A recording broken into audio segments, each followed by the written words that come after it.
The Battle of Batoche was the decisive battle of the Northwest Rebellion, which pitted the Canadian authorities against a force of insurrectionist Métis, fought from May 9 to May 12, 1885 at the ad hoc Provisional Government of Saskatchewan capital of Batoche. The greater numbers and superior firepower of General Frederick Middleton's force could not be successfully countered by the Métis, as had happened at the earlier Battle of Fish Creek, and the town was eventually captured. The defeat of the Métis led to the surrender of Louis Riel on May 15 and the collapse of the Provisional Government.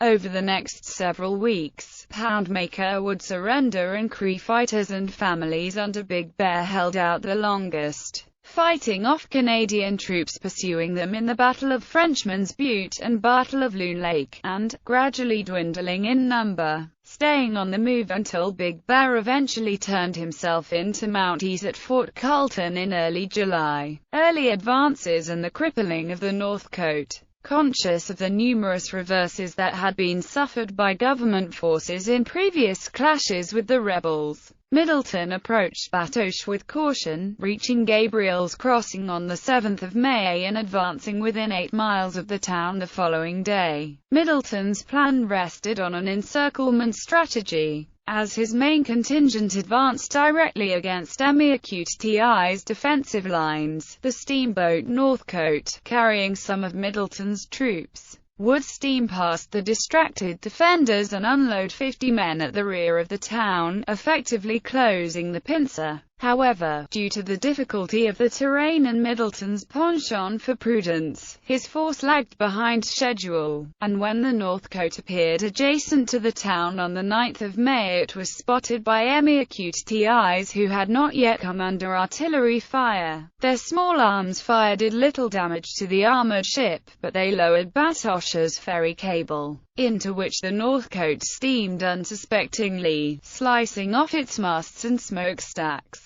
Crippled, the ship drifted harmlessly down the South Saskatchewan River and out of the battle. Mission Ridge. Ignorant of the Northcote's fate, Middleton approached the church at Mission Ridge on the morning of the 9th of May in order to bring his plan into effect. Finding the mission occupied only by priests and civilians, Middleton brought his artillery out onto the ridge and began shelling the town. There his Gatling gun was used to good effect, providing covering fire for the withdrawal of cannon that had come under sniper fire and dispersing an attempt by Gabriel Dumont to capture the guns. Canadian advances saw less success but were carefully conducted, keeping casualties to a minimum. Métis' attempt to surround the Canadian lines failed when the brush fires meant to screen the sortie failed to spread, and at the end of the day, both sides held their positions at Mission Ridge, Canadian soldiers retiring to sleep behind their network of improvised barricades. Probing attacks of the 10th of May to the 11th of May. On the 10th of May, Middleton established heavily defended gun pits and conducted a devastating, day-long shelling of the town.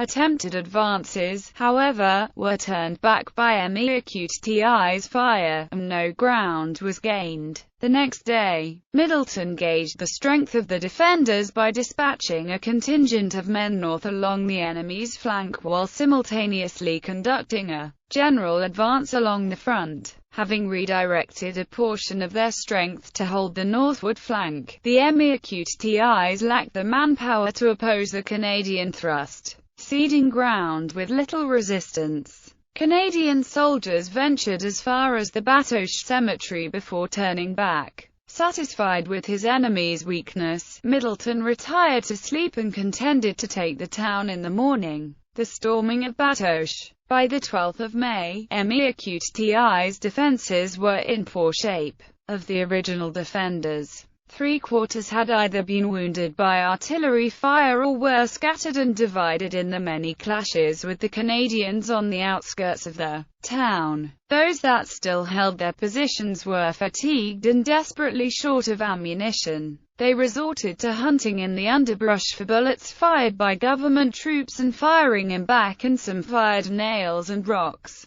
forks and knives, instead of bullets, out of their rifles. Middleton's attack plan on this day was designed to mirror the success of the previous day's flanking feint, with one column drawing defenders away to the north and a second, under Colonel Bowen van Straubenzee, assaulting the town directly. Straubenzee's soldiers performed brilliantly, charging into Batoche in the face of heavy fire and driving the remaining Métis clear of the town. This plan, plus an impetuous charge by Canadian militia, saw the last defenders overrun, and resistance at Batoche ended. Gallery. Troops on the march. Hostilities open at Batoche. Damaged SS Northcote next to SS Marquis. Mission Ridge in 2005. Troops rest in the Zareba. Louis Riel, prisoner 16 May 1885. Aftermath. The Métis' defeat at Batoche virtually ended the Northwest Rebellion. Louis Riel was captured.